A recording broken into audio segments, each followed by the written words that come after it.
I went into the store several weeks back. Like I said, it might be finally Christmas today, but what does our world know? Everyone has been hustling about, getting ready, calling it Christmas for some time, and we had some pictures to get framed to put in the hallway leading into our kitchen. And so as the lady was taking my order, I decided, well, I'll make some harmless small talk. I asked her if this was a busy time of year for people to be ordering picture frames, and she said, you know, come to think of it, this year has been abnormally slow. And then I made the grievous error of asking her why she thought that was. It's because people know, she said, with a pregnant pause that had me at the edge of my metaphorical seat. It's because they know that the government is going to release a new strain of COVID right before Christmas and order another shutdown because we're going into an election season, and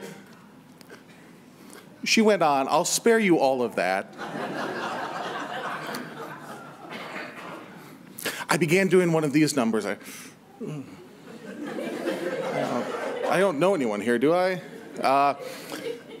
All of a sudden, as they say, that escalated quickly. Nervously, I was wondering what was happening as I heard a story more apocalyptic than anything I've ever read from St. John in the book of Revelation. Conversation starters.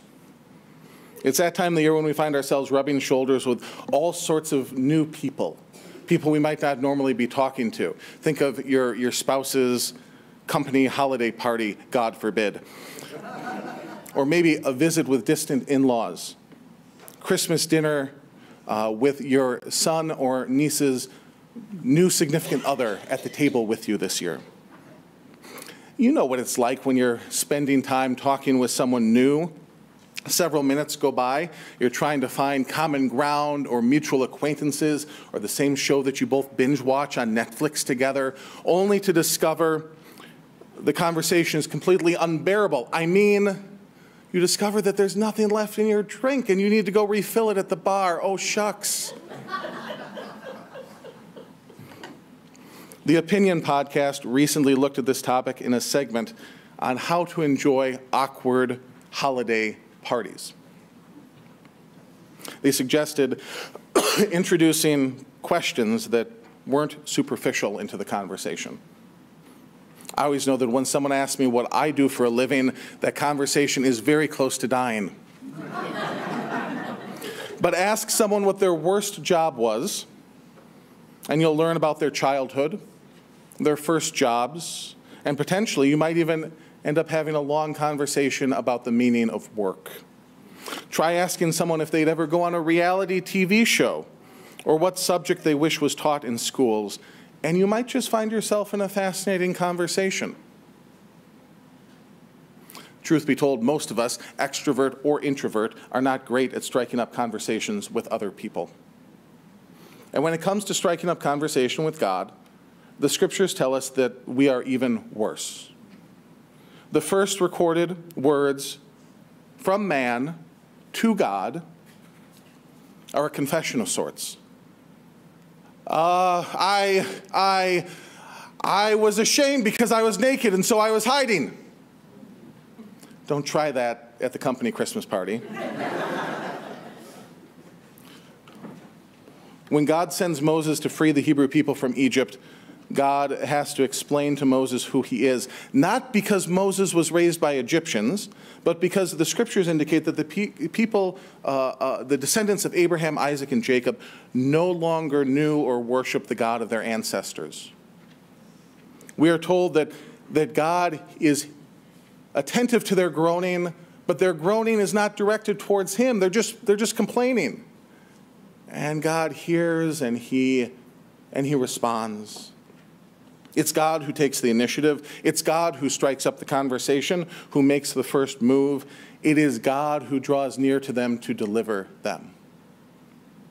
This God of ours, the scriptures make clear, is a loquacious God. He is a talkative God. So much so that he spoke the world into existence.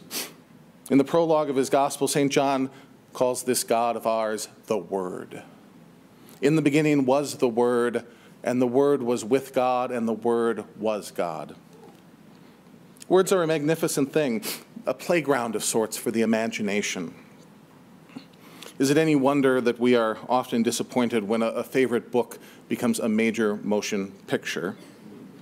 Or how a play with minimal props and effects can keep us coming back year after year after year? For all the technological advances of the past century, we have yet to outgrow our need for spoken or written word.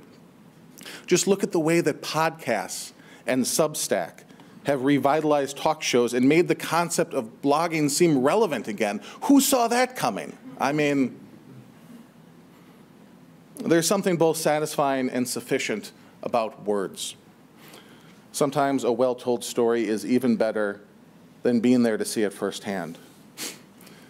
I've seen countless baseballs be hit, more home runs than I can imagine tallying up. But when John Updike famously described that final home run of Ted Williams' career, his words do something that watching the replay, at least for me, just can't do.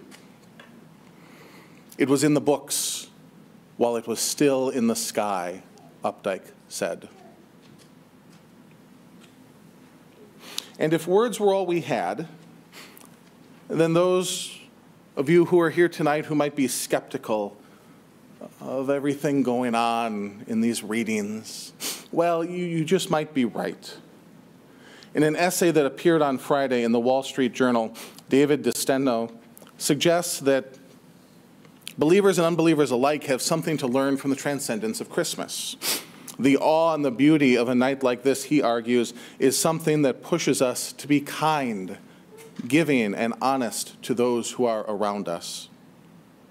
I mean, can't we all agree that to be better people, which is what the thrust of these stories urge us to do, regardless of what we think of these ancient stories, is something that might be attainable for all of us? There's just one problem with that, though. St. John goes on to say that the Word became flesh and dwelt among us. Or perhaps a more accurate translation, a little bit more clear of a translation might be to say the Word assumed flesh. Jesus did not become human in a way that he ceased to be God. He put on human flesh as a way of saying, from here on out, you and I are bound together.